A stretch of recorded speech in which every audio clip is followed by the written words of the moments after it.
நாங்கள் என்டிஏவை ஜெயித்து காண்பிப்போம் என்று ஆணித்தரமாக சொல்லியிருக்கிறார்.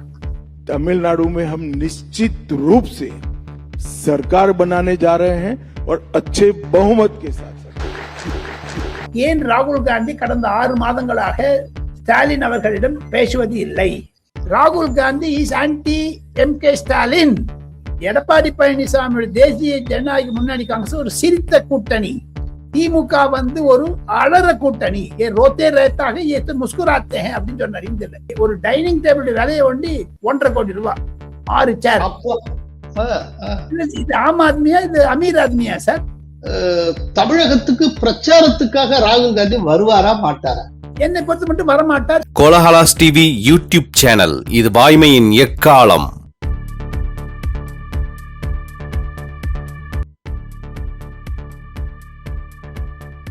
வணக்கம் நண்பர்களே. தேர்தல் நெருங்கும் நேரத்தில், அரசியல் சரவெடிகள் அதிரும் நேரத்தில் நம்மோடு காணொளி மூலம் இணைகிறார் உங்கள் அபிமான பத்திரிகை உலக ஜாம்பவான் டெல்லியார் ராஜகோபாலன். வணக்கம் ராஜகோபாலன். நமஸ்காரம் ஸ்ரீனிவாஸ். நமஸ்காரம் சார். சார், டைம்ஸ் நவுக்கு அமித்ஷா ஒரு முக்கியமான இன்டர்வியூ கொடுத்திருக்கிறார். அந்த இன்டர்வியூல தமிழகம் சம்பந்தமாக, விஜய் சம்பந்தமாக எல்லாம் நிறைய கருத்து சொல்லி இருக்கிறார். அதிமுக பற்றி அவர் கருத்து சொல்லி இருக்கிறார். அந்த இன்டர்வியூ நீங்க பார்த்திருப்பீங்க. அதை பத்தி என்ன நினைக்கிறீங்க சார்? கோலால நேயர்களுக்கும் தங்களுக்கும் எனது நன்றிகள், நமஸ்காரங்கள். நேற்று, அதாவது நாம் வெள்ளிக்கிழமை 27ஆம் தேதி மார்ச் மாதம் இரவு 9 மணிக்கு அமித்ஷா அவர்கள் டைம்ஸ் நவுனுடைய சம்மிட்டுக்கு வந்திருந்தார். எல்லா கேள்விகளும் கேட்டாங்க. அந்த கேள்விகளை அகில இந்திய அளவில் கேள்வி இருந்தது. கொல்கத்தாவில் மம்தா பானர்ஜி பற்றி கேட்டாங்க. அதற்கு பதில் சொன்னார். எஸ்ஐஆர்ல எப்படி எப்படி குளறுபடிகளை செய்து கொண்டு சுப்ரீம் கோர்ட்டை சொல்லி மானிட்டர் பண்ணி, சுப்ரீம் கோர்ட் இந்த அம்மா போய் ஆர்கியூ பண்ணி அதையும் அவங்க எடுத்து போட்டு, அந்த விஷயத்துல எஸ்ஐஆர்ல தமிழ்நாடு, கேரளாலாம் ஒன்றும் பதில் சொல்லவே இல்லை, அக்செப்ட் பண்ணிட்டாங்க. இன்ஃபேக்ட் அவர் 2 அரசாங்கத்திற்கும், திமுகவிற்கும் சிபிஎம்முக்குமே பாராட்டுதல் தெரிவிக்கிற மாதிரி இன்டோன்ல அந்த சொன்னாரு.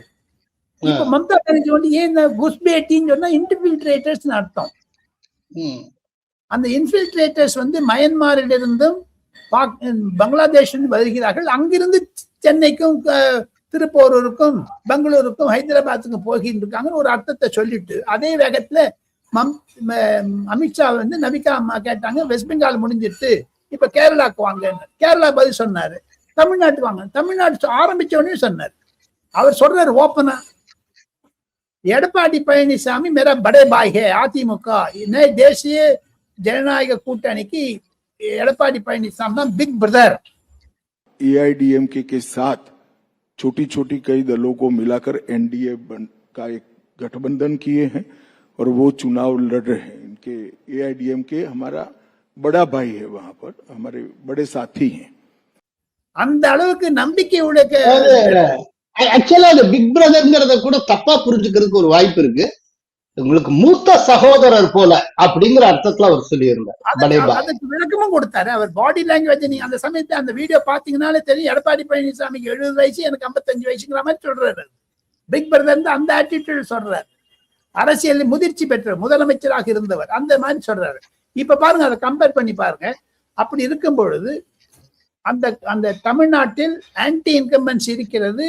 நாங்கள் என்டிஏவை ஜெயித்து காண்பிப்போம் என்று ஆணித்தரமாக சொல்லியிருக்கிறார். जिस प्रकार की एंटी इनकम्बेंसी डीएमके सरकार के प्रति मैं देख रहा हूं और जिस प्रकार से घृणा की राजनीति डीएमके ने फैलाई है, मुझे लगता है कि तमिलनाडु में अच्छे बहुमत के साथ इस बार एनडीए सरकार बनाएगा. और मैं फिर से एक बार कहना चाहता हूं कि इसको आप रूटीन बयान मत समझिएगा. तमिलनाडु में हम निश्चित रूप से सरकार बनाने जा रहे हैं और अच्छे बहुमत के साथ. அதை தவிர ஒரு ஸ்டெப் அதிகமா போய் தமிழ்நாட்டுக்கு என்னென்ன செய்வோங்கிறதையும் விளக்கி இருக்கார்.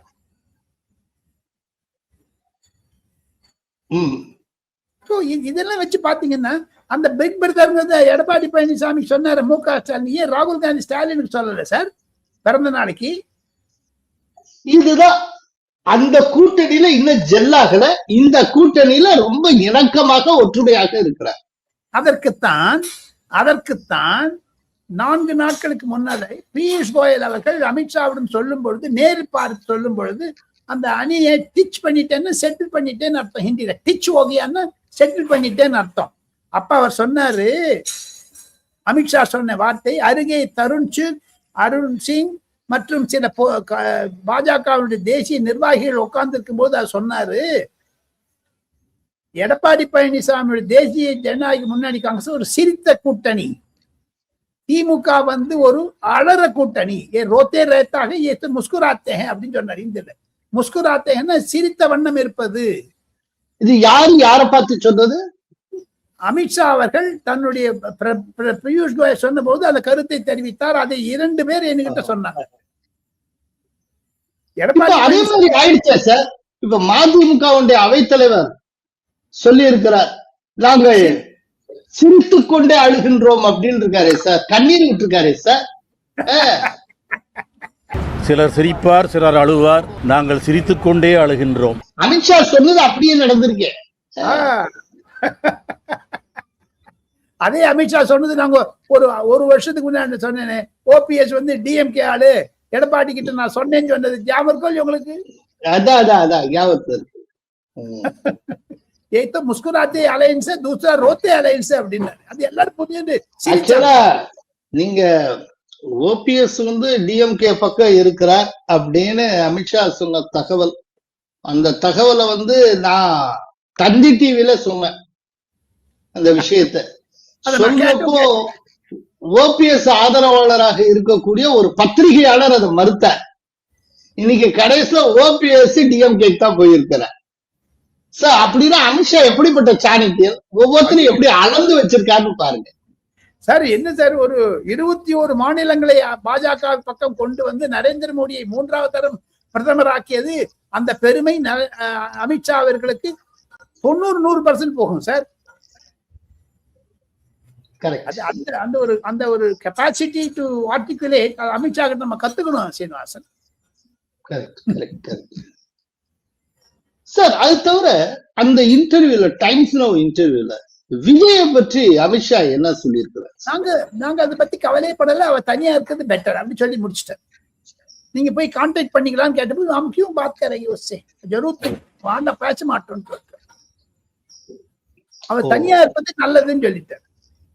विजय जो अब खुलकर आए हैं मैदान में, इनके बारे में कहा जाता है कि बीजेपी बड़ी कोशिश कर रही है कि उनकी तरफ आ जाए, लेकिन वो आ नहीं रहे क्योंकि वो सेक्युलर पॉलिटिक्स कर रहे हैं। हमने कोई प्रयास नहीं किया है उनके हमारे साथ आने से। मैं तो मानता हूं कि हमारी वोट बैंक पर उल्टा असर पड़ेगा.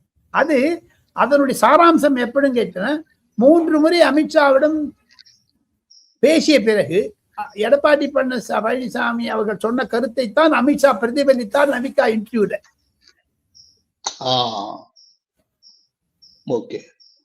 உங்களுக்கு இது படைபாய் சொல்றதுக்கு முன்னாடி நான் எத்தனை தடவை உங்களுக்கு சொல்லியிருக்கேன், தமிழ்நாடை பொறுத்த மட்டும் நாங்கள் நம்பிக்கையுடன் எடப்பாடி பழனிசாமியின் கையில் கொடுத்து விட்டோம் அப்படின்னு சொன்னாரு. நான் சொல்லியிருக்கேன்னா இல்லையா? ஆமா ஆமா ஆமா, கிட்டத்தட்ட டைம்ஸ்ல அப்படியேதான் ரிஃப்ளெக்ட் பண்ணியிருக்கிறேன். அவர் எங்கிட்டே சொன்னதானே சார் நான் சொன்னேன் உங்களுக்கு.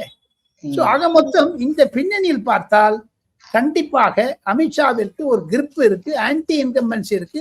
தனிப்பட்ட முறையில் அவர்களுக்கு இருக்கக்கூடிய ஒரு கருத்தணிப்பினுடைய கணிப்பு 140 முதல் 150 மட்டும் தேசிய ஜனநாயக கூட்டணி வெற்றி பெறும் என்று சொல்லியிருக்கிறார். இதுக்கு மத்தியில காங்கிரஸ் எம்பி ஜோதிமணி சர்ச்சைக்குரிய ஒரு எக்ஸ் பதிவை போட்டு இருக்கிறார். இப்போ இதன் மூலம் காங்கிரஸ் தலைவர்களை அவர் நேரடியாக குற்றம் சாட்டி இருக்கிறார். குறிப்பாக காங்கிரஸ் மாநில தலைவர் செல்வ பெருந்தகை, அப்புறம் சட்டப்பேரவை தலைவர், இவர்கள் மீது ஒரு பெரிய புகாரை வைத்திருக்கிறார். அவர் போட்ட பதிவினுடைய சாரம் தொகுதிகள் விற்கப்படுகின்றன அப்படிங்கிறது தான். இந்த பதிவை இந்த டயத்துல ஏன் போடணும்? அதுல கூட அவங்க ஒரு இடத்துல என்ன சொல்லியிருக்காங்கன்னா, தொகுதிகள்ல அனௌன்ஸ் பண்ணட்டும், அதுக்கப்புறம் இன்னும் நிறைய இருக்கு அப்படின்னு சொல்லியிருக்காங்க. சோ இந்த பதிவு இதோட முடியாது, இப்பதான் ஃபைட்டே ஆரம்பம் அப்படிங்கிற மாதிரி ஜோதிமணி ஒரு எக்ஸ்பரி விட்டு இருக்கிறார்.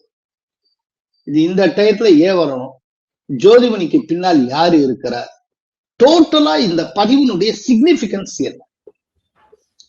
ராகுல் காந்தியினுடைய ஒரு அனுமதியுடன் ராகுல் காந்தி தான் பின்னாடி இருக்கிறார் இந்த ட்வீட்டுக்கு. ஜோதிமணி தன்னுடைய மன குமரல்களை வெளிப்படுத்தி இருக்கிறார். எவ்வளவு நீண்ட காலமாக இது மாதிரியான ஒரு சிந்தனைகள் அவர் மனதில் ஓடிக்கொண்டு வந்திருக்கிறது என்பதை உறுதிப்படுத்தி இருக்கிறார். தவிர ராகுல் காந்தியிடம் பல முறை, மல்லிகார்ஜுன் கர்கேயிடம் பல முறை, பிரியங்கா காந்தியிடம் பல முறை, சோனியா காந்தியிடம் பல முறை தெரிவித்திருக்கிறார். கடந்த ஓரிரு மாதங்களாக தமிழக தேர்தல் அறிவிக்கப்படுவதற்கு முன்னதாகவே அந்த அம்மையாருக்கு ஒரு மனதில் ஒரு தர்ம சங்கடம் இருக்கிறது. காரணம், ஒவ்வொரு தொகுதிக்கும் 5 கோடி 6 கோடி என்றெல்லாம் விற்பதாக அந்த அம்மா ஓப்பனாவே பேசுறாங்க. பார்லிமெண்ட் உள்ளே பேசுறாங்க, பார்லிமெண்ட் வெளியே பேசுறாங்க. இதற்கு ஒரு ஆதரவாக பிரவீன் சக்கரவர்த்தி என்று சொல்லக்கூடிய ராகுல் காந்திக்கு டேட்டா அனலைஸ்ட் எக்ஸ்பர்ட், இந்த எஸ்ஏஆரை எப்படி வெளில கொண்டு வந்தாரோ அந்த மாதிரியான நெருக்கமுடையவர், அவர் ஒரு ட்வீட் போட்டிருக்காரு இன்னைக்கு காத்தால. ஒரு பீஸாவை ஒரு 8 பேர் சாப்பிடுற மாதிரி.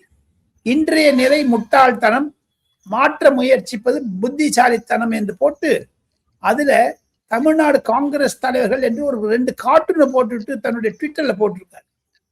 இதையெல்லாம் ராகுல் காந்தியுடைய அனுமதியில் தான் செய்கிறார்கள். இவருக்கு ஒரே ஒரு மனத்தாங்கல்கள், ஜோதிமணி காங்கிரசுடைய தலைவராக நியமிக்கப்பட இருந்தார். ஆனால் மல்லிகார்ஜுன் கர்கே செல்வ பெருந்தகை போட்டால் அந்த முதல் இவங்களுக்கெல்லாம் ஒரு மன குடைச்சல்கள் இருக்கிறது. இந்த அசம்பிளி தேர்தலை பயன்படுத்தி கொண்டார் ஜோதிமணி. இதற்கு ராகுல் காந்தியினுடைய அனுமதி இருக்கிறது என்று வெட்ட வெளிச்சமாக சொல்ல முடியும். பிரவீன் சக்கரவர்த்தி இந்த கார்ட்டூனை போட்டுட்டு ஆர்டிபிஷியல் இன்டெலிஜென்ஸ்ல இவர் அந்த பீஸாவை சாப்பிடுற மாதிரி, முதல் கார்ட்டூனை பாத்தீங்கன்னா பீஸா பிச்சு பிச்சு இருக்கு, 2வது கார்ட்டூன் பாத்தீங்கன்னா பீஸா ஜோரா இருக்கு. ஆக மொத்தம் தமிழக காங்கிரஸை, செல்வ பெருந்தகை தலைமையில் இருக்கக்கூடிய காங்கிரஸை கார்ட்டூன் ஆக்கி விட்டார்கள். டிஎன்சிசி என்றால் தமிழ்நாடு காங்கிரஸ் கமிட்டியை தவிர தமிழ்நாடு கார்ட்டூன் காங்கிரஸ் ஆகிவிட்டது. ஒரு மாபெரும் சிந்தனைக்குள்ளியல் சீனிவாசன். இதனுடைய பின்னணியை பார்த்தால் அரச போனால் சிதம்பரம் உள்ளே வந்தது.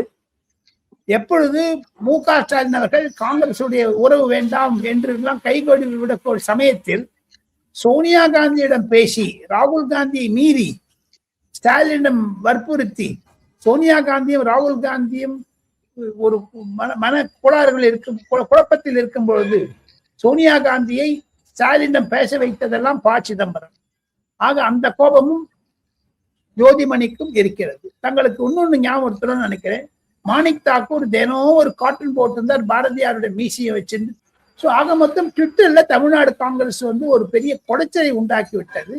இது இப்பொழுது தங்களுக்கு புரியும் ஏன் ராகுல் காந்தி கடந்த 6 மாதங்களாக ஸ்டாலின் அவர்களிடம் பேசுவது இல்லை. போதாத குறைக்கு மை டியர் பிரதர், ப்ரோ என்றெல்லாம் எழுதினாரே, அதெல்லாம் காணாமல் போகிவிட்டது. ஒரு ராஜ்யசபாவில் தேர்ந்தெடுக்கப்பட்ட பிறகு, 28 தொகுதி கிடைத்த பிறகு, ஒரு தரம் போன் பண்ணியோ இல்ல சென்னைக்கு வந்தே கிடையாது. பிரைம் மினிஸ்டர் 3 தரம் வந்துட்டாரு, அமித்ஷா வந்துட்டாரு, எடப்பாடி பழனிசாமி வீட்டுக்கு போயாச்சு, இதெல்லாம். ஆனா ஒரு தரம் கூட ராகுல் காந்தி சென்னைக்கு வரவே இல்லை இந்த 6 மாசத்துல. ஆனா கர்நாடகாக்கும் கேரளாக்கும் 3-4 தரம் போயிட்டு வந்துட்டாரு. ஒன்று. இரண்டாவது, இந்த கூட்டணியின் குழப்பம் என்று அல்ல, ராகுல் காந்தி ஏன் விஜயுடன் பேசுகிறார் என்ற ஒரு மனக்கசப்பில் இருந்தான் இதெல்லாம் உருவானது. ஒரு கடந்த கரூர் சம்பவத்திற்கு பிறகு ராகுல் காந்தி விஜயுடன் பேசியது மு.க. ஸ்டாலினுக்கு பிடிக்கவில்லை. மு.க. ஸ்டாலின் சொல்லிவிட்டார், காங்கிரஸ் இல்லாத நாங்க பாத்துக்கிறோம். நீங்க ஒன்னும் நினைச்சுப்பீங்க சீனிவாசன், இந்திய அலையன்ஸ்ங்கிறது தமிழ்நாட்டில் இல்லைங்க சீனிவாசன். அதற்கு மு.க. ஸ்டாலின் எஸ்பிஏன்னு சொல்லி வச்சுட்டாரு. அதைத்தான் ஹிந்து ராம் அவர்கள் மீண்டும் மீண்டும் பதிவிடுகிறார் செக்யூலர் ப்ராக்ரசிவ் அலையன்ஸ் என்று. இந்த பின்னணியில் பார்த்தால் ராகுல் காந்திக்கும் ஸ்டாலினுக்கும் இருக்கக்கூடிய இடைவெளி ஜோதிமணி பயன்படுத்தி கொண்டார். சார் இல்ல ஒரு விஷயம், ராகுல் காந்தி தான் ஜோதிமணிக்கு பின்னால் இருக்கிறார், பிரவீன் சக்கரவர்த்திக்கு பின்னால் இருக்கிறார் அப்படின்னு நீங்க சொல்றீங்க, பரவாயில்ல, எல்லோருமே சொல்றாங்க. ராகுல் காந்திங்கிறவர் காங்கிரஸ்ல முடிவெடுக்கக்கூடிய அதிகாரம் பெற்றவர், ரொம்ப டாப் லெவல்ல இருக்கக்கூடிய ஒரு லீடர். அவர் எதுக்கு சார் ஜோதிமணி மாதிரியான ஒரு எம்பி எல்லாம் கிளப்பி விட்டு அவங்க பேச வச்சு அதுக்கு பின்னால இருக்கணும்? டைரக்டா அவரே டெசிஷன் எடுத்து அதை இம்ப்ளிமெண்ட் பண்ணிட்டு போகலாம்ல சார், எதுக்கு இப்படி எல்லாம் பண்ணணும்? தாயுடன் ஒரு சண்டை போட வேண்டாம், ஸ்டாலினுடன் போடலாம் என்ற எண்ணம் அவருக்கு வந்து இருக்கும். ஒன்று. இரண்டாவது, ஓப்பனா சொல்றேன், பிப்ரவரி 4ஆம் தேதி மாலை 5 மணி நாடாளுமன்றத்திற்கு பிரதமர் அமைச்சர் உள்ள வரும்பொழுது ஒரு பேனரை பிடித்துக் கொண்டு பிரதமரை தாக்குவது போன்றான ஒரு கோஷங்களை எழுத்திக் கொண்டு அந்த மயிலாடுதுறை எம்பியும் வர்ஷா கெய்க்வாடும் என்றெல்லாம் ஒரு பெண்மணி எம்பிக்கள் முற்றுகையிட்டார்களே பிரதமருடைய சீட்டுக்கு, அதற்கும் இந்த ட்வீட்டுக்கு கூட இம்பார்ட்டன்ஸ் இருக்குன்னு நான் சொல்றேன். அதை எதையும் கனெக்ட் பண்ணி பார்த்தீங்கன்னா யூ கெட் ஆன்சர். ராகுல் காந்தி மாபெரும் பதவியில் இருந்தாலும் வேண்டுமென்றே சில விஷயங்களை ராகுல் காந்தி நேர பேசாம பாலிடிக்ஸ் பண்றான்னு சொல்றாங்க. அதெல்லாம் விட்டுருங்க. ரீசெண்டா விஜய் அவர்கள் அந்த ரம்தான் நோன்புக்கு சென்ற பிறகு அங்கு நான் செக்குலர் பார்ட்டி தான், யாரோட நான் போட மாட்டேன், எங்க கட்சி வந்து செக்குலர் கிரெடென்ஷியல்ஸ் தான் மெயின்டைன் பண்ணணும்னு சொன்னது. நாங்க எப்பவுமே மதச்சார்பற்ற கொள்கைன்றதுல அந்த ஸ்டாண்ட்லயோ மதச்சார்பற்ற சமூக நீதி என்ற அந்த நிலைப்பாட்டிலையோ எப்பவுமே சமரசம் வச்சுக்கவே மாட்டோம்.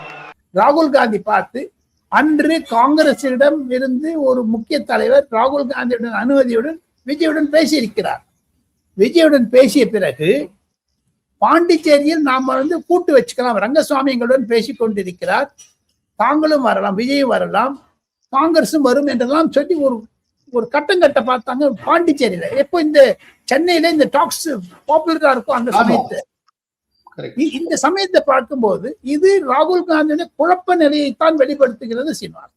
அவர் வந்து அப்போ சொல்றாரு, அப்போ தமிழ்நாட்டில் அதுக்கு ரிஃப்ளெக்ட் ஆகாத, அதற்காகத்தான் ஒரு ராஜ்யசபா சீட்டு வாங்கி கொண்டு இந்த அலையன்ஸை விட்டுலாம் கூட நினைச்சாங்க.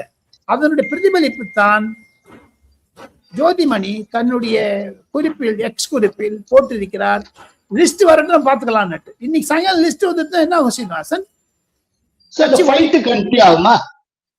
கட்சி உடையுமா? இல்ல இன்னமா தனியா போயிடுவாங்களா? இல்ல விஜயோட போவாங்களா? இன்னும் விஜயோட பார்த்துக்க சான்ஸ் இருக்கா? அப்போ என்ன சார் குழப்பம் இது? ஒரு ஒரு ஒரு நிர்வாகி விஜயை பாராட்டினான்னு சஸ்பெண்ட் பண்ணிட்டாரு செல்வ பெருந்தகை. பட் இப்போ மாணிக் தாக்கூரையோ ஜோதிமணியோ பிரவீன் சக்கரவர்த்தியோ என்ன சொல்ல போனாங்க? மாநில தலைவர் சஸ்பெண்ட் பண்ணிட்டு வர. ஏதோ ஒரு 10 நாளைக்கு முன்னாடி டைம்ஸ் ஆஃப் இந்தியாவில் ஃப்ரெண்ட் ஸ்டோரி வந்தது. Allies of DMK criticize Praveen Chakravarthy அந்த லோன் கொடுக்குற சமயத்தை தமிழ்நாடு கடங்கார நாடாகிவிட்டதுன்னு சொன்னதுக்கு சத்தம் போட்டாங்க. இப்ப இன்னைக்கு கார்ட்டூன் போட்டிருக்காரு. அது யார் போட்டது? ராகுல் காந்தியோட அனுமதியுடன் தான் இந்த கார்ட்டூன் வந்திருக்கிறது. இந்த கார்ட்டூனை போட்டவர் யாரு? அந்த பீஸா போடுறதுன்னா பீஸா என்னத்துக்கு? அது முதல்ல போடுறாரு தொகுதிகள், அந்த தொகுதிகளை பிச்சுன்றாங்க. அப்புறமா வந்து மாற்ற முயற்சி புத்திசாலித்தனம். அப்ப ராகுல் காந்தி புத்திசாலிய? செல்வ பெருந்தகை முட்டாளா? சிதம்பரம் முட்டாளா? தங்களுடைய வீடியோவும் பார்த்தேன். தாங்களுடைய கருத்து என்னுடைய கருத்தையும் ஒன்றாக இணைத்து பார்த்தார்களே, ஆனால் ராகுல் காந்தியுடைய மனநிலையை தான் ஜோதிமணி பிரதிபலிக்கிறார். ராகுல் Gandhi is anti MK Stalin. ஏன் சார் அப்படின்னா 2 மாசத்துக்கு முன்னாடி 2-3 மாசத்துக்கு முன்னாடி பிரதம மந்திரியே தமிழ்நாட்டில் நுழைய முடியாது, தமிழ்நாடு வந்து ஒரு ஒன்றியம், மத்திய அரசாங்கம் ஒரு ஒன்றியம், தமிழ்நாட்டினுடைய பொதுமக்களுடைய பாவனைகளை எல்லாம் தாங்கள் எதிர்க்கிறீர்கள் என்றெல்லாம் பேசி திமுக சார்ந்து பேசினார். இன்னைக்கு பேசுவார் அதே ராகுல் காந்தி. என்ன சார் இது? இதே ராகுல் காந்தி 2019 பிரதமராக முன்மொழிந்தார். ஆனா அந்த ராகுல் காந்தி இது வரைக்கும் ட்வீட்டும் போடல, போனும் பண்ணல, தேங்கும் பண்ணல, முதலமைச்சர்னு வாயால் சொல்லவும் இல்லை. அவர் என்ன பீகார் மாடலை தமிழ்நாட்டுல பண்ணணும்னு பாக்குறாரா? தேஜஸ்வியை ஓட விட்ட மாதிரி ஸ்டாலின் ஓட விட்டணும்னு பாக்குறாரா? இப்பவே நடந்துட்டு இருக்கு. லிஸ்ட் வந்துட்ட பிறகு பாருங்க இன்னும் நடக்கும். ஜோதிமணி சொன்ன மாதிரி திராவிட முன்னேற்ற கழகத்துடைய முதுகில் குத்தியது ராகுல் காந்தி. காரணம் விஜய் மீது அன்பு, மோதல், காதல், வெறுப்பு, விருப்பு எல்லாம் வச்சு அதனால போயிருக்காங்க அந்த பக்கம். ஓகே, அப்படின்னா இப்ப இந்த தேர்தலுக்கு தமிழகத்துக்கு பிரச்சாரத்துக்காக ராகுல் காந்தி வருவாரா மாட்டாரா? என்னை பொறுத்த மட்டும் வரமாட்டார். சோனியா காந்தியுடைய உடல்நிலையை காண்பித்துக் கொண்டு கேரளாவை முடிச்சுட்டு தமிழ்நாட்டுக்கு ஒன்னே ஒன்று வந்துட்டு விட்டுருவார். நாம்கே வாஸ்தே வந்துட்டு விட்டுருவார். அவ்வளவுதான். அதுல ஸ்டாலினை பார்க்கவும் மாட்டாரு. எங்க காங்கிரஸ் கண்டெஸ்ட் பண்ணா பண்ணி விட்டுரு. தமிழக அரசியலை குழப்பியது ராகுல் காந்தி. அதற்கு உதவியாக இருந்தது ஜோதிமணி, மாணிக் தாக்கூர் போன்றவர்கள். அதோடு மட்டுமல்ல, காங்கிரஸ்காரர்களே பொதுவா இந்த கூட்டணி மேல ஒரு நம்பிக்கை இழந்து வருகிறார்கள். இந்த கூட்டணி இந்த தடவை வெற்றி பெறும்னு உங்களுக்கு தோணல. அதுக்கு ஒரு நல்ல இண்டிகேட்டர் ஒண்ணு இருக்கு. என்னன்னா, நேற்றைக்கு அதாவது 27ஆம் தேதி ஹிந்துவுக்கு சிதம்பரம் அவர்கள் ஒரு பேட்டி கொடுத்திருக்கிறார். அதுல அந்த பேட்டியில அவர் என்ன சொல்லியிருக்கிறாருன்னா, இந்த தடவை எலெக்ஷன் ரொம்ப க்ளோஸ் கான்டெஸ்டா இருக்கும் போல இருக்கு அப்படின்னு சொல்லியிருக்கிறார். டிஎம்கேக்கு எட்ஜ் ஓவர், மீண்டும் டிஎம்கே ஆட்சி அமைக்கும்னு அவர் சொல்ல தயாராக இல்லை. இது க்ளோஸ் கான்டெஸ்டா இருக்குன்னு சொல்லி சிதம்பரம் சொல்லுகிறார் இன்டர்வியூல. அப்படின்னா காங்கிரஸ்காரர்களுக்கே இந்த கூட்டணியின் வெற்றியின் மீதே சந்தேகம் வந்திருக்கிறதுன்னு தானே அர்த்தம்.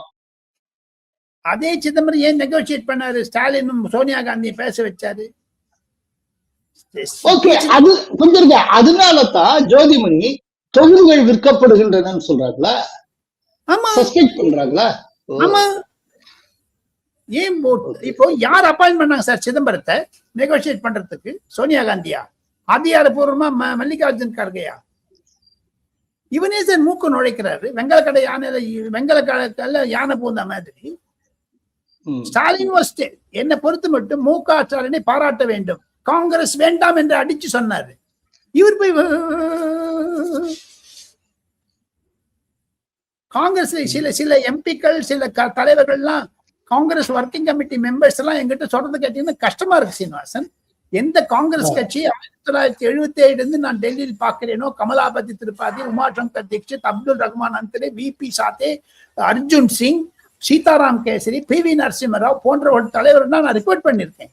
இன்னைக்கு போய் இந்த மாதிரி வந்து ரிப்போர்ட் பண்ண காங்கிரஸ் எப்படி அழிஞ்சு போயிருக்குங்கிறத பாருங்க, எவ்வளவு குறுங்கி போயிருக்குங்கிறத பாருங்க. இதனால் தானே பிரதமர் நரேந்திர மோடி பாராளுமன்றத்திலும் சரி வெளியிலும் சொல்லுகிறார், ஐஎன்சி என்பது இந்தியன் நேஷனல் காங்கிரஸ் அல்ல, எம்எம்சி ஆகிவிட்டது, மாவோயிஸ்ட் முஸ்லிம் காங்கிரஸ் ஆகிவிட்டது என்று. आज कांग्रेस मुस्लिम लीगी माओवादी कांग्रेस यानी एमएमसी बन गई है. இதை இணைச்சு பாக்குறீங்களா? இப்போ ஜோதிமணி வந்து முற்றுகை எடுக்கிறது என்று நக்சல்வாதியினுடைய பிரதிபலிப்பு தானே, அர்பன் நக்சல் ஆக்ட் தானே. அதே அர்பன் நக்சல் ஆக்ட் நீங்க காங்கிரஸ் மேலே காமிக்கிறாங்க. இப்போ அதை ராகுல் காந்தி என்கரேஜ் பண்றாரு. What is the stand of Manickam Tagore and Jothimani? மூத்த தலைவர் சிதம்பரம் வாய் மூணு வந்துட்டாரு. ஏன் இது? he should have criticized. இது எனக்கு நான் வந்து அவுட் சைடரா இருக்கிறதுனால காங்கிரஸ் மீது ஒரு இந்தியாவிற்கு ஒரு பிரதான எதிர்கட்சி தேவை சீனிவாசன். அந்த ஆதங்கத்தில் நான் பேசுகிறேன். Correct sir. இப்போ உங்களுடைய ஃபேவரைட் ஏரியா செய்தி துளிகள். செய்தி துளி 1.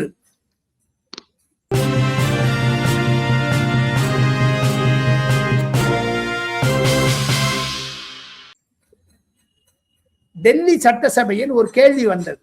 எதிர்கட்சிகள் கேட்டார்கள், ஆளுங்கட்சியினர் கேட்டார்கள். நூதனமான விரையில் சீனியர் மினிஸ்டர் பர்வேஷ் வர்மா என்பவர் ஒரு நூதன முறையில் பதில் சொன்னார். டெல்லி சட்டப்பேரவையில் ரேகா குப்தா முன்னிலையில். கேள்வி என்ன என்று கேட்டீர்களே, ஆனால் கண்ணாடி மாளிகை கட்டினாரே ஷீஷ் மஹால் அரவிந்த் கெஜ்ரிவால், 14 ரூம் இருக்குன்னு சொல்றீங்களா, அது என்ன டீடைல்ஸ், எவ்வளவு காஸ்ட் ஆச்சு, அந்த காஸ்ட் எல்லாம் சொல்லிட்டாரு. எப்பவுமே A4 சைஸ்லயோ பேப்பர்லயோ இல்ல ஐபேட்லயோ தான் அவங்க பதில் சொல்லுவாங்க. ஆனா பரமேஷ் வர்மா சபாநாயகரோட அனுமதி பெற்று ஒரு பேப்பர் ரோல கொண்டு வந்தார். அந்த திரௌபதி சாலையை ஊறிஞ்சா வந்துட்டே இருக்கும் பாருங்க, ஹனுமான் வால் மாதிரி. அந்த கையில வச்சு இப்படி படிச்சாரு. இப்படி படிச்சுட்ட பிறகு பக்கத்துல இருக்கிறவங்க கிட்ட கொடுத்தாரு. ஆமா, அதுக்கு அடுத்த கொடுத்தா இந்த ரோல் ஆயிட்டே இருந்தது. 14 ரூம், ஒரு பாத்ரூம்ல ஃபிட்டிங், ஒரு மார்பிள் டயர், 14 லட்சம் ரூபாய் அப்படின்னு இந்த பேப்பர் போயிடும். அது அப்படியே போய் வரிசையா சுத்திந்து இந்த ஆம் ஆத்மி கட்சிக்கார எம்எல்ஏ கிட்ட போட்டு போயிடுச்சு. அப்படி வரிசையா போயிடுச்சு. அது ஒரு 20 மீட்டர் இருக்கும். அது போட்டுருக்கு. அந்த பாத்துட்டேன்னா ஒரு ரவுண்ட் அடிச்சிருக்காரு. அதுல ஒண்ணுத்துக்கு ஒரு ரூம்ல என்ன ஒரு கர்டன் போறதுக்கு சீனிவாசன் 1.5 கோடி செலவழிச்சிருக்காரு சார். ஒரு ஜன்னல் 40,000 ரூபாய் ஜன்னல் சார். அது அப்புறமா ஒரு கண்ணாடி வச்சிருக்காரு பாருங்க, அது இம்போர்ட்டட் கண்ணாடி இத்தாலியில இருந்து வந்திருக்கு. இத்தாலியன் மார்பிள் வந்திருக்கு. இத்தாலியன் மார்பிள் ஒண்டி 60 கோடி ரூபாய்க்கு வாங்கியிருக்காரு. அதே மாதிரி சோஃபால பாத்தீங்கன்னா டேபிள், அந்த வீடியோல ஏதோ ஒரு ஆம் ஆத்மிக்காரன் கிழிச்சிருக்கான். ஒரு சேருடைய விலை வண்டி, ஒரு டைனிங் டேபிளுடைய விலையை வண்டி 1.5 கோடி ரூபாய், 6 சேர். இது ஆம் ஆத்மியா, இது அமீர் ஆத்மியா சார்? எவ்வளவு ஒரு பெரியான ஒரு நூதன மொழி. பர்வேஷ் வர்மாவுடைய அந்த ஸ்பீச் அப்புறம் என்ன அதனுடைய விளைவு? அனுமார்வால் மாதிரி அந்த பேப்பர் வெளிநடப்பு செய்தாங்க. அந்த கீச் அவங்க கிட்ட வச்சு கீச் போட்டாங்க. செய்தி துளி 2.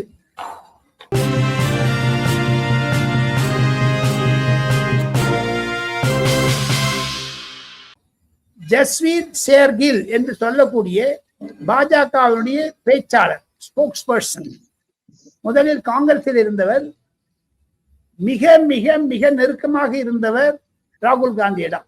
எப்படி ஜோதிராதித்ய சிந்தியா இருந்தாரோ அதை விட கிட்டக்க. பஞ்சாபை சேர்ந்தவர், அமரேந்தர் சிங்குக்கு நெருக்கமானவர், சுப்ரீம் கோர்ட்ல வழக்கறிஞர், வயது 40. அவர் சென்ற வாரம் ட்வீட் போட்டிருந்தார். அந்த ட்வீட்ல எப்படி நாடாளுமன்றத்தில் டிரஸ் கோடு ஒன்று வேண்டும், எந்த உடை உடுத்தி கொண்டு வர வேண்டும் என்ற ஒரு நியதி வேண்டும். நான் 1980 நான் லோக்சபா கவர் பண்ணிட்டு இருக்கேன் சீனிவாசன். 80 90 மட்டும் நிறைய தொப்பி இருப்பாங்க சார். சீதாராம் கேசரி, உமாசங்கர் தீக்ஷித் இவ்வளவு தொப்பி வச்சுட்டு இருப்பாங்க. அந்த தொப்பி ஒண்ணு கூட காணும். இப்போ நேரு ஷெர்வானி போட்டிருப்பார், பெரிய நீளமான ஒரு கோட்டு, அதுல 5 பட்டன் தான் இருக்கும். சில பேர்ல 6 பட்டன் வச்சிருப்பாங்க. அந்த மாதிரி ஒரு ட்ரெஸ் கோடு இருந்தது. அடல் பிகாரி வாஜ்பாய் பஞ்சகட்சி கட்டின்னா வருவார். அடல் பிகாரி வாஜ்பாய் பேண்ட் போட்டது கிடையாது, ஃபாரின் வாட்ச் போட்டுப்பார் தவிர குளிருக்காக. ஆனால் அந்த ஜஸ்வீர் சேர்கில் போட்ட ட்வீட்டினுடைய ஒரு தாற்பயம் என்னன்னு கேட்டீங்கன்னா, ராகுல் காந்தி இந்த டிஷர்ட்ல வரக்கூடாது என்பதுதான். அதற்கு பலத்த எதிர்ப்புகள் இருந்தது. அரசாங்கத்திலிருந்து சொன்னார்கள். டிரெஸ் இந்த கான்ஸ்டிடியூஷன் அசம்பிளிலேயே பேசியிருக்காங்க. அம்பேத்கர் பதில் சொல்லியிருக்காரு. அதை தவிர அப்ப இருந்து எம் தாஸ் என்றவங்க சொல்லியிருக்காங்க. அப்படி கேட்டீங்கன்னா, ஏன் மகாத்மா காந்தி ஃபாரின் வாட்ச் சொக்கா இல்லாத ஷர்ட் இல்லாத போனாரு, அதெல்லாம் கேட்கிறாங்க. ஆனால் எப்பொழுது ஆர்டிபிஷியல் இன்டெலிஜென்ஸ் வேர்ல்டு கான்ஃபரன்ஸ் நடந்த போது ஷர்ட் எல்லாம் அவுத்துட்டு டிஷர்ட் போராட்டம் பண்ணார்களோ அன்றிலிருந்து ராகுல் காந்தி போராட்டம் செய்வது தவறு. ஆனா இப்போ எல்லாருமே இப்போ டிஷர்ட் போட ஆரம்பிச்சிட்டாங்க. நம்ம துணை முதலமைச்சர் கூட போடுறாரு, உதயநிதி கூட. அதனால ஒவ்வொரு ஸ்டேட் அசம்பிளிக்கும் ஒவ்வொரு கோட் ஆஃப் கான்டாக்ட் இருக்கு. இது கண்டிப்பாக ஓம் பிர்லா சொன்ன நம்ம கன்சிடர் பண்ணோம். இதை நம்ம பார்லிமெண்ட் கமிட்டியில பேசுவோம் என்று சொல்லி இருக்கிறார். செய்தி துளி 3.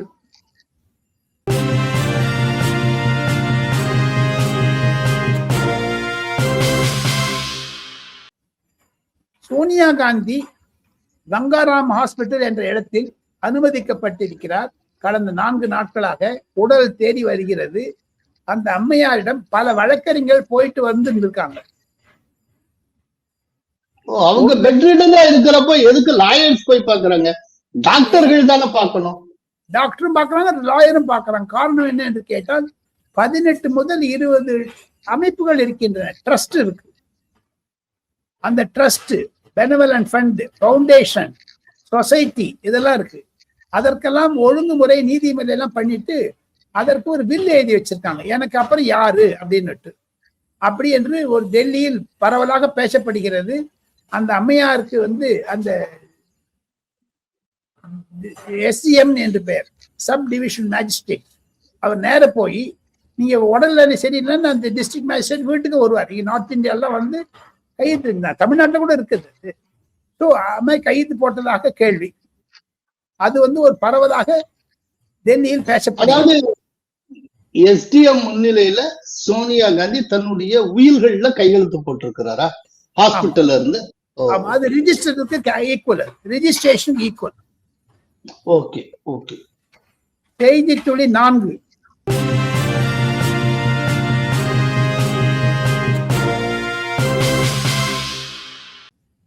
நிதிஷ்குமார் அவர்கள் எம்எல்சி பதவியை ஏப்ரல் 13ஆம் தேதி ராஜினாமா செய்ய இருக்கிறார். காரணம் என்ன என்று கேட்டால், அவர் இப்பொழுது மேலவை உறுப்பினராக இருக்கிறார். பீகாரில் பாராளுமன்றத்துக்கு மேலவையில் தேர்ந்தெடுக்கப்பட்டதனால் ஓரிரு சிக்கல்கள் அரசியல் ரீதியாக பாஜகவிற்கும் தேசிய அந்த ஜேடியுவிற்கும் இடையே இருக்கிறது. அவர் தன்னுடைய மகனை துணை முதலமைச்சராக்க வேண்டும் என்று சொல்லுகிறார்கள். சில பிரச்சனைகள் இருக்கிறது. அதனால அவர் 2 பதவியும் வச்சுக்க முடியாது. ஏதாவது ஒரு பதவி தான் வச்சுக்க முடியும். மோஸ்ட்லி அவர் யூனியன் கேபினெட்ல சேரப்போறாருங்க.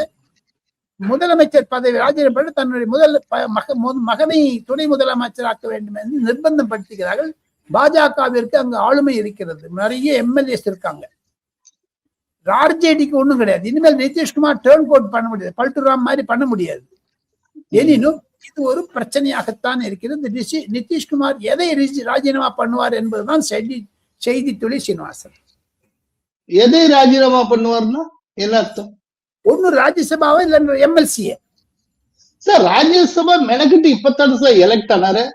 அதுக்கு அவங்க போட்டிட்டுக்கே வேண்டாமே சார். ராஜினாமா பண்ணலாமா? Right sir. போட்டிடுறது ராஜினாமா பண்றதுக்கா? எலெக்ட் ஆறதுக்கு தானே சார். அதுக்கு போட்டிட்டுக்கே வேண்டாமே. ஆக மொத்தம் ரிசைன் பண்றது வேண்டாங்கிறது உங்களுடைய பொறுப்பு. ஓகே. சோ ராஜகோபாலன் வந்திருந்து நிறைய தகவல்களை தந்திருக்கிறீர்கள். மிக்க நன்றி. கோலஹலாஸ் டிவி யூடியூப் சேனல், இது வாய்மையின் எக்காலம்.